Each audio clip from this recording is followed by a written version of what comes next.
Happy Monday and welcome back to my YouTube channel. Today I'm out in Arizona. You guys can't tell. And there's my dog, Otis. We are celebrating our 1-year wedding anniversary out here. So today's Monday. Figured I would make a video kind of relationship-y for my Monday video since we're celebrating our anniversary. So here we go. So my wife and I have been together since October 15th, 2016. So it's our 1-year wedding anniversary, and we'd be coming up on our 7-year dating anniversary, I guess. So I figured I would just kind of put some things out there that I've learned being with someone so long and so young, and just things I can look back on in the future and remind myself of and all that good stuff.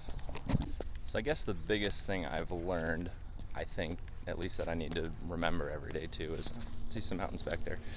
I think remembering that every little action every day adds up over time. So kind of like compounding interest, but compounding in your relationship. So all the little things that you do, whether that be picking something up or doing dishes or taking out the trash or whatever your person or spouse's love language is, it's something that you need to remember to do every day because it adds up over time.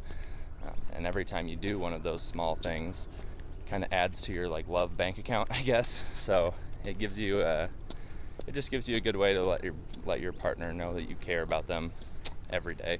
So I would say that's the biggest thing I've taken away from being with the same person for 7 years right now. So that's something I always want to remind myself of and have on video so I can rewatch this, and if I'm never not doing that, continue to do that.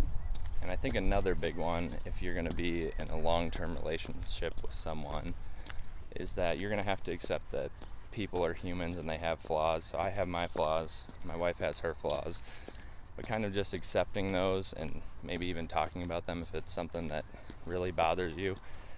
I think that's a big one, because obviously the longer you're with someone, you're going to find things out, that little things that they do that you don't like, or things that you do that obviously they don't like. Try to minimize doing those things if you can. Sorry, Otis. I think that helped us a lot so far for these first 7 years, because you're not gonna the first year you feel like you love everything about them, and then you start to find out things that you're like, oh, I don't like that you do this, or my wife doesn't like that I do that, and that's just how you just part of the fun part of being with someone too, is that you learn all those things. So I think it's something you have to remember, but it also can be cool to learn how to deal with that stuff every day and in your everyday life and with your spouse, and helps you grow closer together in a weird way the longer you're together.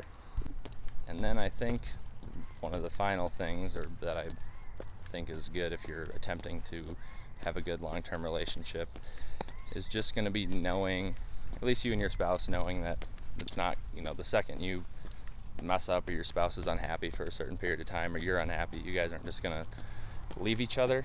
I don't know if that makes sense, but I think in a weird way, if there's no, when you get married, you don't, the goal is obviously never divorce. So that's never really a conversation that we would bring up. I mean, obviously there's extreme circumstances with abuse and things like that, but just knowing that your spouse isn't going to up and leave you is super comforting in a way.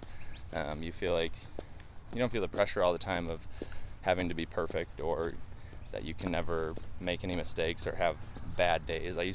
My biggest problem was, I thought the second I had a bad day, or was in a bad spot financially, or a bad spot mentally, or whatever it was, that your spouse is just going to leave you. So it kind of leaves you in a interesting predicament when you think like that, because then you start to think you can't ever have a bad day or slip up, and it's not really part of the reason you're with someone anyway. So if you're with someone, you want them to love you through the hardest things and the best things. I think that's a really good parameter to set in your relationship, is that there's no just easy out like that. So I think, thinking back on my last 7 years of the same relationship and first year of marriage, those are probably the biggest things I've learned / tips that I can think of on the fly like this. So hope you guys have a great Monday, and if anyone's watching, thanks, and watch the next video.